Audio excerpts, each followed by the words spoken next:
नमस्कार बच्चों, मैं अनिल विश्वकर्मा। बहुत बहुत स्वागत है आपका मेरे इस YouTube चैनल साइंस वाला में। दोस्तों, आज मैं आपको पढ़ाऊंगा आवेशन की विधियों के बारे में। किसी वस्तु को आवेशित कैसे किया जाता है। तो किसी वस्तु को आवेशित करने की विधियां हैं 3 ठो। उन्हीं विधियों को आज मैं आपको बताऊंगा। तो चलिए शुरू करते हैं आवेशन की विधियां। तो सबसे पहले आप इसमें ये समझिए कि आवेशन किसे कहा जाता है। आवेशन क्या है? आवेशन जिसे अंग्रेजी में चार्जिंग कहते हैं। आवेशन जिसे अंग्रेजी में क्या कहते हैं? चार्जिंग। तो चार्जिंग क्या है? किसी वस्तु को आवेशित करने की प्रक्रिया को आवेशन कहते हैं। किसी वस्तु को चार्ज करने की प्रक्रिया को क्या कहते हैं? आवेशन कहते हैं। जैसे हम लोग मोबाइल चार्ज करते हैं, बैटरी चार्ज करते हैं, उसी प्रकार से किसी वस्तु को आवेशित करने की प्रक्रिया को क्या कहते हैं? आवेशन। इसके बारे में लिख लीजिए कि आवेशन किसे कहते हैं। किसी वस्तु को आवेशित करने की प्रक्रिया को आवेशन कहते हैं। आवेशन कहते हैं। किसी वस्तु को आवेशित करने की प्रक्रिया को आवेशन कहते हैं, मतलब चार्ज करने की प्रक्रिया को आवेशन कहते हैं। अब चलिए आप लोग हेडिंग डालिए आगे, आवेशन की विधियां। आवेशन की विधियां, मेथड्स ऑफ चार्जिंग।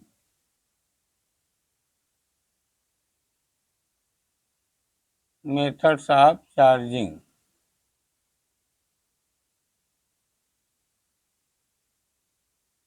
तो देखिए दोस्तों, अभी हम बता रहे थे ना कि चार्ज करने की 3 विधियां हैं। आवेशित करने की 3 विधियां हैं। तो पहली विधि का नाम है, देखिए, पहली विधि को कहा जाता है घर्षण द्वारा आवेशन।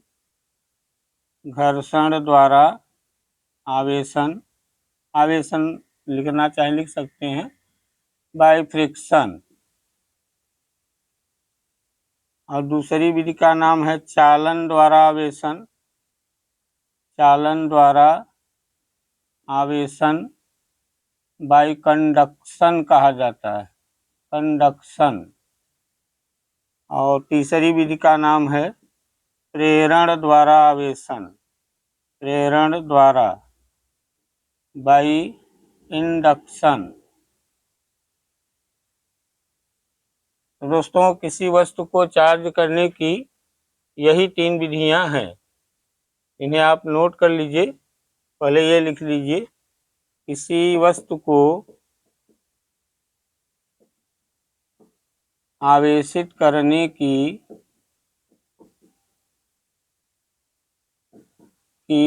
निम्नलिखित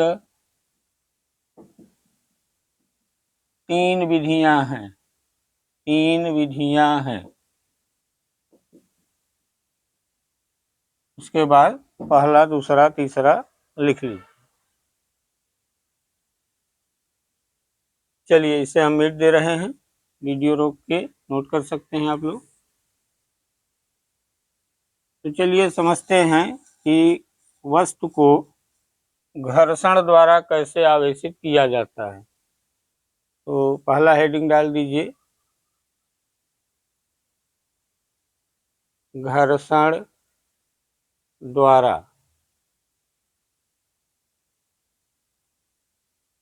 बाय फ्रिक्शन।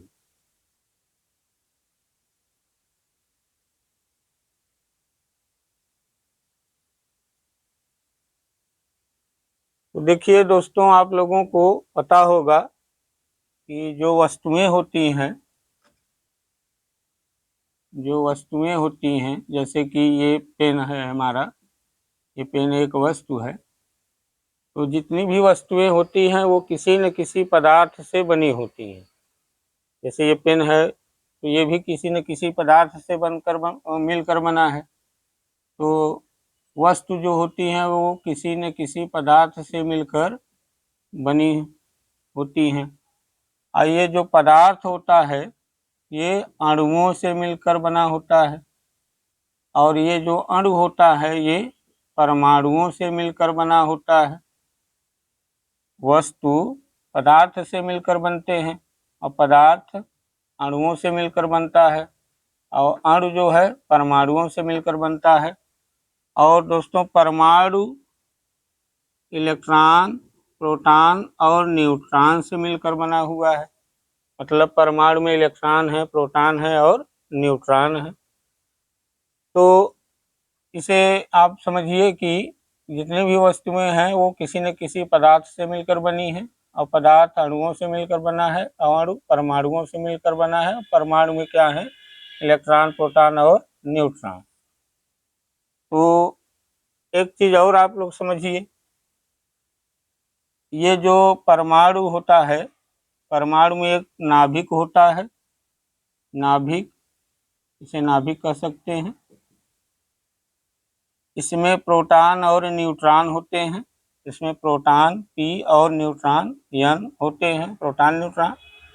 और इस नाभिक के बाहर वृत्ताकार कक्षाएं बनी होती हैं, इस तरह नाभिक के बाहर। और इस वृत्ताकार कक्षाओं में इलेक्ट्रॉन घूमते रहते हैं। नाभिक में प्रोटॉन न्यूट्रॉन होता है, उसके बाहर वृत्ताकार कक्षाएं होती हैं, और उसमें कौन घूमता रहता है? इलेक्ट्रॉन घूमते रहते हैं। चलिए अब एक चीज और समझिए, यदि किसी वस्तु में इलेक्ट्रॉन और प्रोटॉन की संख्या बराबर है, यदि किसी वस्तु में इलेक्ट्रॉन और प्रोटॉन की संख्या बराबर है, तो वह वस्तु अनावेशित मानी जाती है। अनावेशित मानी जाती है। अनावेशित मानी जाती है। अनावेशित का मतलब चार्ज नहीं है, यानी आवेशित नहीं है। अनावेशित को एक शब्द और यूज करते हैं अनावेशित के लिए, उदासीन। उदासीन। अगर इलेक्ट्रॉन प्रोटॉन की संख्या बराबर है तो वह वस्तु कैसी मानी जाएगी? अनावेशित, अर्थात उदासीन, अर्थात आवेशित नहीं है, चार्ज नहीं है।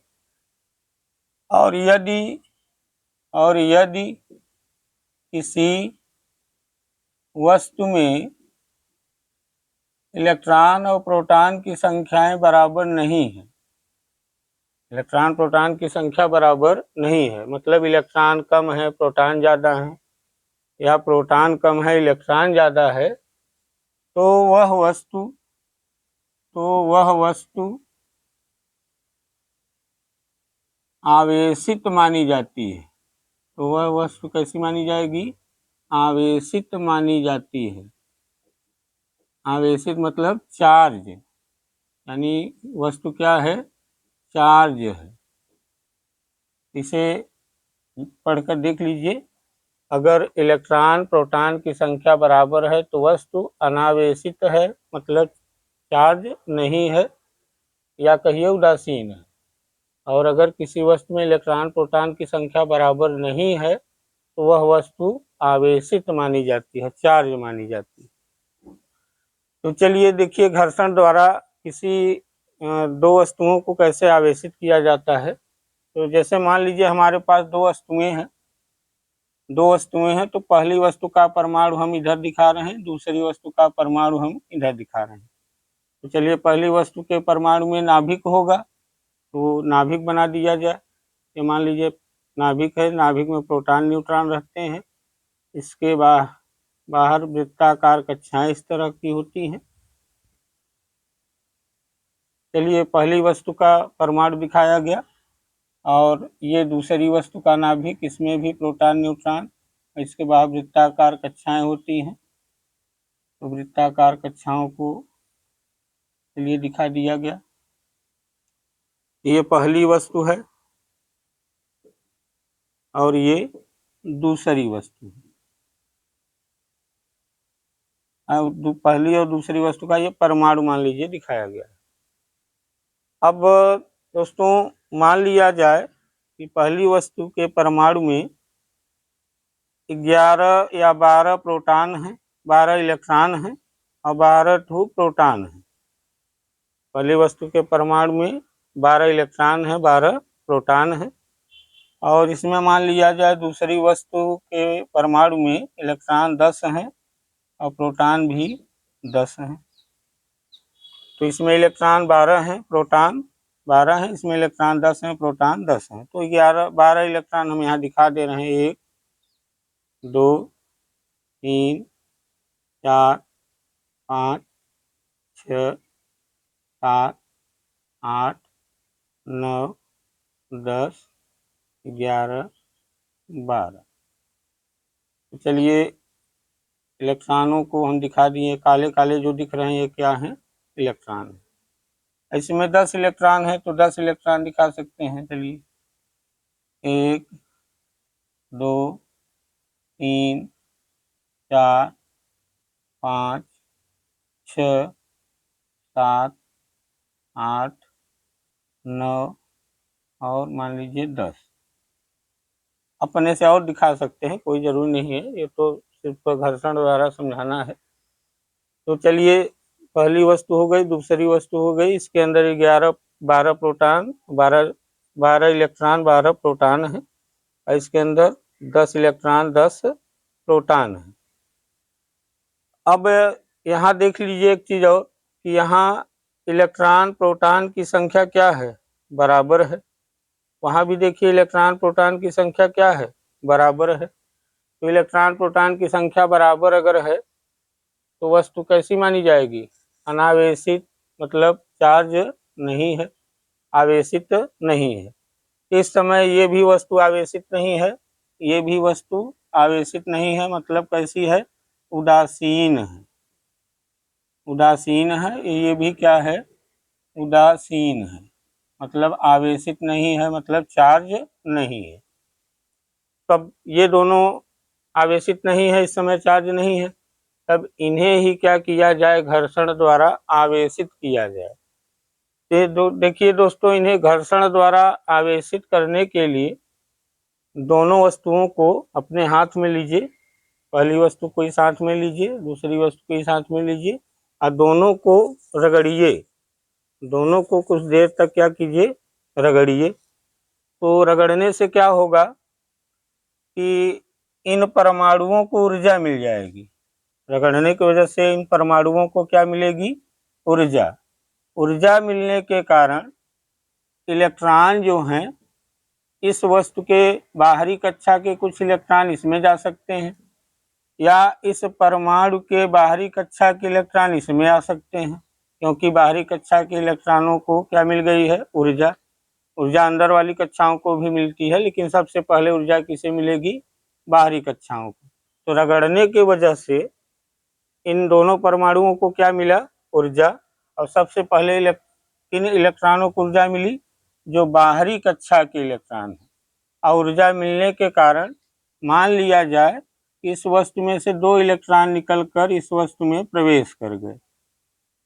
जरूरी नहीं है उसी में से, मान लीजिए 2 इलेक्ट्रॉन निकलकर इसमें प्रवेश कर गए, तो हम ऐसा मान लिए हैं कि इसमें से 2 इलेक्ट्रॉन निकलकर उसमें प्रवेश कर गए। रगड़ने की वजह से ऊर्जा मिली और 2 इलेक्ट्रॉन इसमें से उसमें प्रवेश कर गए। तो देखिए दोस्तों, अब रगड़ने के बाद क्या होगा? रगड़ने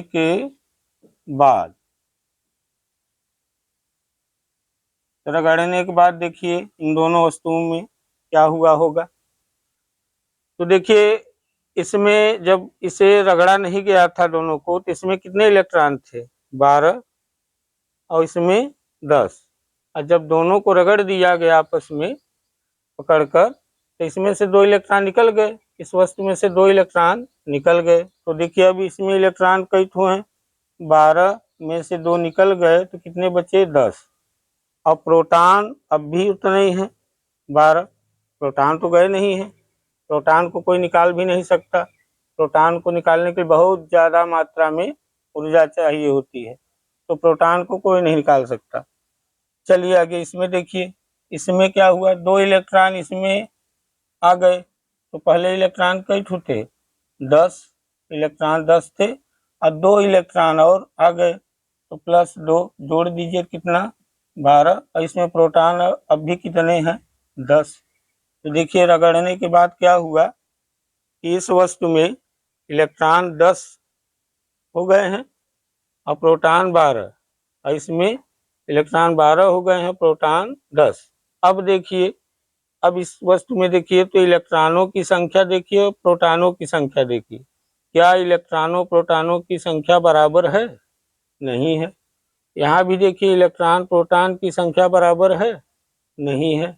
और इलेक्ट्रॉन प्रोटॉन की संख्या बराबर नहीं है, तो इसका मतलब क्या है कि वस्तु आवेशित हो गई है। अब ये दोनों वस्तुएं क्या हो गई हैं, आवेशित।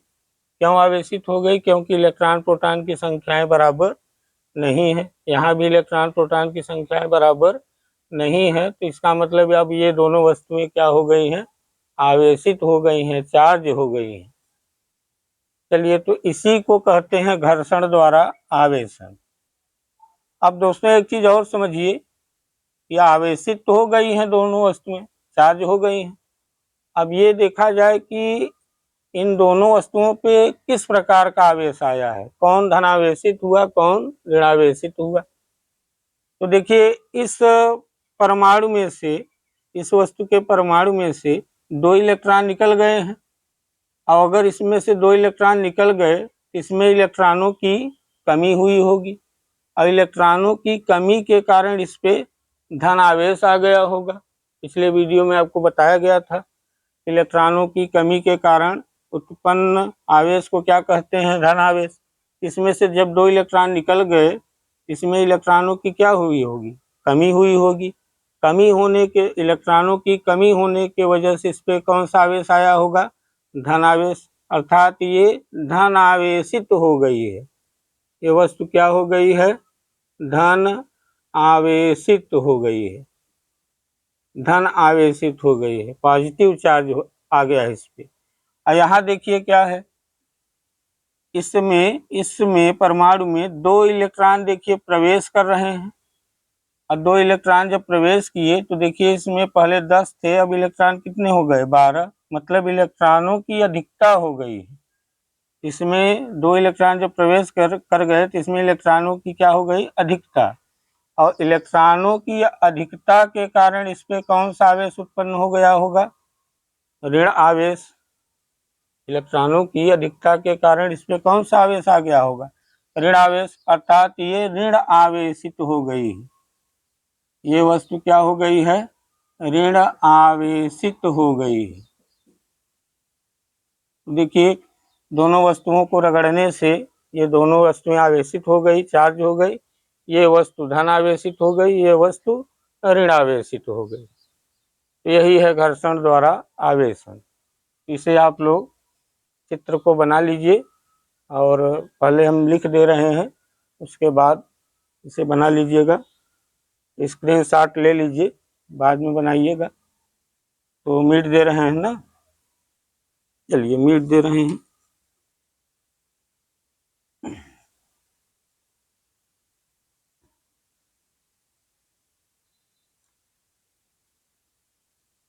चलिए लिखिए इनके, इसके बारे में,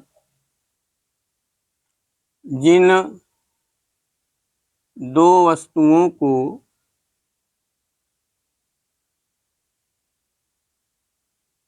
घर्षण द्वारा आवेशित करना होता है,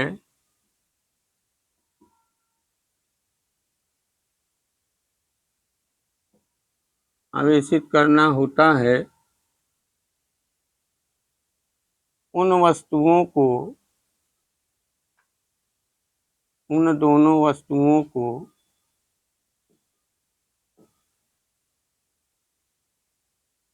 को पकड़कर आपस में रगड़ देते हैं, आपस में रगड़ देते हैं। जिन दो वस्तुओं को घर्षण द्वारा आवेशित करना होता है, उन दोनों वस्तुओं को पकड़कर आपस में रगड़ देते हैं, जिससे कुछ इलेक्ट्रॉन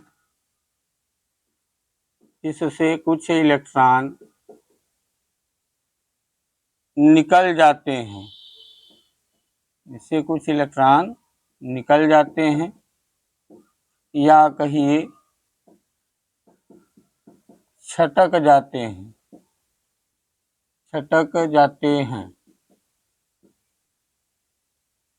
जिस वस्तु से इलेक्ट्रॉन निकलते हैं उसमें इलेक्ट्रॉनों की कमी हो जाती है, उसमें इलेक्ट्रॉनों की कमी हो जाती है, जिसके कारण वह वस्तु धनावेशित हो जाती है, वह वस्तु धन आवेशित या धनावेशित हो जाती है। और जिस वस्तु में इलेक्ट्रॉन प्रवेश कर जाते हैं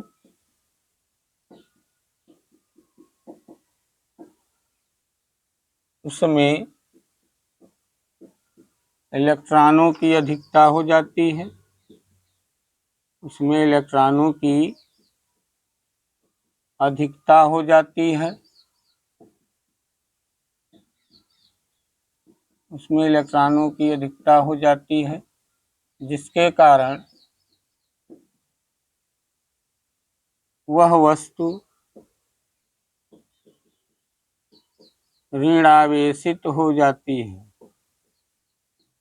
ऋणावेशित हो जाती है,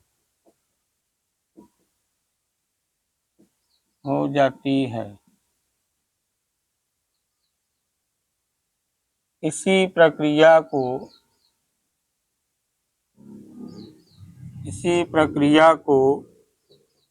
घर्षण द्वारा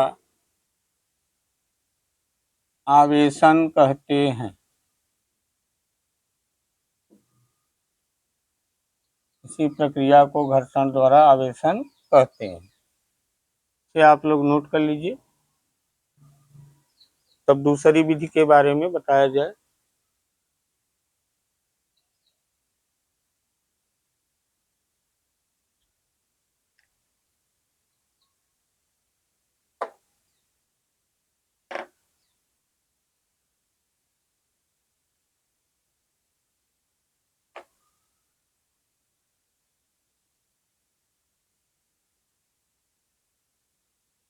चलिए, इसे हम मिट दे रहे हैं।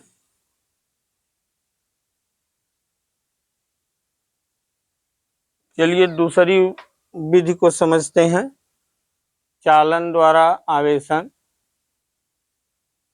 चालन द्वारा आवेशन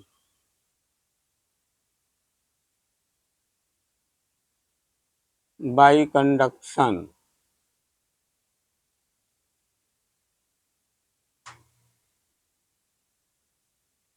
इसमें क्या होता है कि एक अनावेशित वस्तु को लेना है और एक आवेशित वस्तु को लेना है।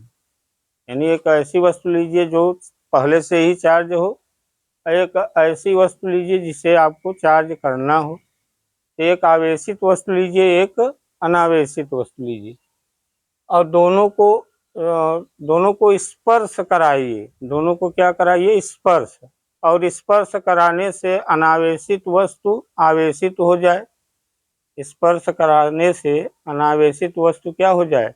आवेशित हो जाए, तो उसी को क्या कहा जाता है? चालन द्वारा आवेशन। जैसे देखिए हम दिखा रहे हैं, जैसे मान लीजिए ये कोई वस्तु है, मान लीजिए आवेशित अनावेशित है, अनावेशित वस्तु है, मतलब ये चार्ज नहीं है, ये चार्ज नहीं है, चार्ज नहीं है मतलब आवेशित नहीं है, अर्थात अनावेशित है। अच्छा, ये मान लीजिए एक वस्तु है, ये आवेशित है, ये आवेशित है, मान लीजिए आवेशित, आवेशित क्षण है, मान लीजिए धन आवेशित है, धन आवेशित है, इस पे धन आवेश है, चलिए धन आवेशित है। ये कैसी वस्तु है? अनावेशित है। अनावेशित वस्तु का मतलब अभी बता रहे थे, अनावेशित वस्तु को उदासीन भी बोलते हैं, उदासीन। तो अनावेशित वस्तु को उदासीन कहा जाता है। तो यहाँ उदासीन अनावेशित वस्तु का मतलब ये है कि इसमें इलेक्ट्रॉन और प्रोटॉन की संख्या क्या होगी? बराबर। जितने इलेक्ट्रॉन होंगे इसमें उतने प्रोटॉन होंगे, इसीलिए वस्तु अनावेशित है और उदासीन भी है, अर्थात ये चार्ज नहीं है। तो यहाँ दोस्तों हम लोग क्या करेंगे कि हम इलेक्ट्रॉन को ऋण चिन्ह से दिखाएंगे और प्रोटॉन को प्लस चिन्ह से दिखाएंगे, इलेक्ट्रॉन को ऋण से और प्रोटॉन को प्लस से। तो चलिए यहाँ मान लीजिए 1 2 3 4 5 6 7 ठो ऋण दिखा दिए, तो ऋण आवेश का मतलब क्या दिखा दिए? इलेक्ट्रॉन। और चलिए 7 ठो धन दिखा दे, 3 4 5 6 7, 3 3 6 1 7, ठीक है। तो देखिए इसमें इलेक्ट्रॉन प्रोटॉन की संख्या क्या है? बराबर है। इसका मतलब ये वस्तु चार्ज नहीं है, अर्थात अनावेशित है, अर्थात उदासीन। अब क्या किया जाए कि ये जो धन आवेशित वस्तु है, ये तो चार्ज है, तो इसको इससे स्पर्श करा दीजिए। तो स्पर्श करा दिया जाए, जैसे मान लीजिए आवेशित क्षण है,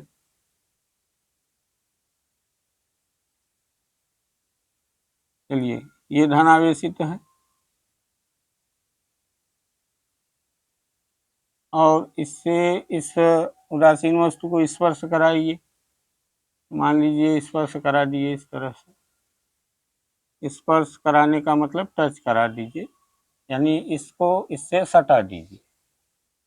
इसमें देखिए 1 2 3 4 5 6 7 ऋण आवेश थे, अर्थात 7 इलेक्ट्रॉन थे। ऋण आवेश मतलब 7 इलेक्ट्रॉन है, और इसमें 7 क्या थे? धन आवेश थे। धन आवेश का मतलब क्या है? प्रोटॉन है। 1 2 3 4 5 6 एक पर दिखा दे, चलिए यहाँ, ठीक है। अब देखिए दोस्तों होता क्या है कि जब आवेशित क्षण को, धन आवेशित क्षण को हम उदासीन वस्तु से स्पर्श करा दिए हैं, तो यहाँ क्षण पे देखिए, क्षण पे सिर्फ धन आवेश है, सिर्फ कैसे आवेश हैं? धनात्मक आवेश हैं। और ये पिछले वीडियो में हम आपको बताए थे कि अगर समान प्रकार के आवेश हैं तो इनके बीच क्या होता है? प्रतिकर्षण। समान प्रकार के आवेश हैं तो इनके बीच क्या होता है? प्रतिकर्षण। लेकिन अगर विपरीत प्रकार के आवेश हैं तो इनके बीच क्या होता है? आकर्षण। यानी धन धन है तो प्रतिकर्षण, दूर भागेंगे। ऋण ऋण है तो प्रतिकर्षण मतलब दूर भागेंगे। और प्लस माइनस है, एक दूसरे को आकर्षित करेंगे। यहाँ देखिए इस आवेशित क्षण पे तो सिर्फ धनावेश है, धनावेश दिख रहे हैं, इसका मतलब ये धनावेश इस धनावेश को प्रतिकर्षित कर रहा होगा, ये धनावेश इस धनावेश को भी प्रतिकर्षित कर रहा होगा, ये धनावेश इस धनावेश को प्रतिकर्षित कर रहा होगा। यानी कि जितने धनावेश हैं उनके बीच क्या होगा, प्रतिकर्षण। तो प्रतिकर्षण की वजह से ये जैसे ही इस आवेशित क्षण को इससे स्पर्श कराएंगे तो प्रतिकर्षण की वजह से इसमें से धनावेश निकलकर इसमें चले आएंगे, इसमें से कुछ धनावेश निकलकर इसमें चले आएंगे। तो चलिए इसमें मान लिया जाए कि तीन चार धनावेश इसमें चले आए हैं। चलिए अब क्या कीजिए कि जैसे ही तीन चार धनावेश इसमें आ जाए तो इसे हटा दीजिए, आवेशित क्षण को हटा दीजिए। आवेशित क्षण को क्या कीजिए, हटा दीजिए। आवेशित क्षण को हटाने पर तब देखिए आवेशित क्षण को हटाएंगे, आवेशित क्षण को हटाएंगे तो इस पे देखिए ऋणावेश कितने थे, 1 2 3 4 5 6 7 और पहले धनावेश कितने थे, 1 2 3 4 5 6 7। और देखिए कई ठो धनावेश इस क्षण में से चले आए हैं, 4, तो 4 और बना दिया जाए, 1 2 3 4। अब देखिए इसमें क्या है, ऋण का मतलब इलेक्ट्रॉन समझिए, धन का मतलब प्रोटॉन। इसमें देखिए इलेक्ट्रॉन कई ठो हैं, जितने ऋण है उतने इलेक्ट्रॉन हैं। इलेक्ट्रॉन यहाँ कितने हैं, 7। और प्रोटॉन मतलब वही धनात्मक। तो देखिए धन कई ठो हैं, 7 पहले थे, 4 और आ गए तो कितना, 11, 7 4 11। तो क्या अब देखिए कि क्या इसमें इलेक्ट्रॉन प्रोटॉन की संख्या बराबर है, नहीं है। और अगर इलेक्ट्रॉन प्रोटॉन की संख्या बराबर नहीं है, इलेक्ट्रॉन प्रोटॉन की संख्या बराबर नहीं है तो इसका मतलब वस्तु क्या हो गई है, आवेशित हो गई है। वस्तु क्या हो गई है, आवेशित है, यानी कि चार्ज है। तो देखिए वो ये वस्तु क्या हो गई, चार्ज हो गई। इसे कैसे चार्ज किया गया है, एक आवेशित क्षण को या वस्तु को लेकर उसे अनावेशित वस्तु से, एक आवेशित क्षण को लेकर उसे अनावेशित वस्तु से क्या कराया गया है, स्पर्श कराया गया। और स्पर्श कराने की वजह से ये अनावेशित वस्तु क्या हो गई है, आवेशित हो गई है। तो इसे ही कहते हैं चालन द्वारा आवेशन। तो इसके बारे में आप लिखिए, हम बोल दे रहे हैं, लिख लीजिए, लिखिए। यदि किसी आवेशित वस्तु को, यदि किसी आवेशित वस्तु को किसी अनावेशित वस्तु से संपर्क कराएं तो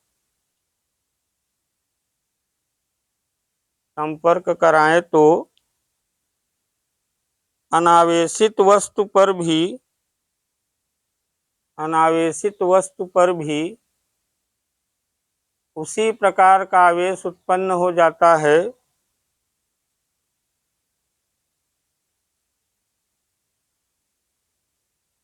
उसी प्रकार का आवेश उत्पन्न हो जाता है।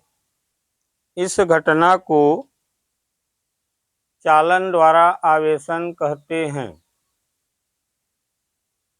इस घटना को चालन द्वारा आवेशन कहते हैं। तो वीडियो रोक कर लिख लीजिए, इसे बना लीजिएगा।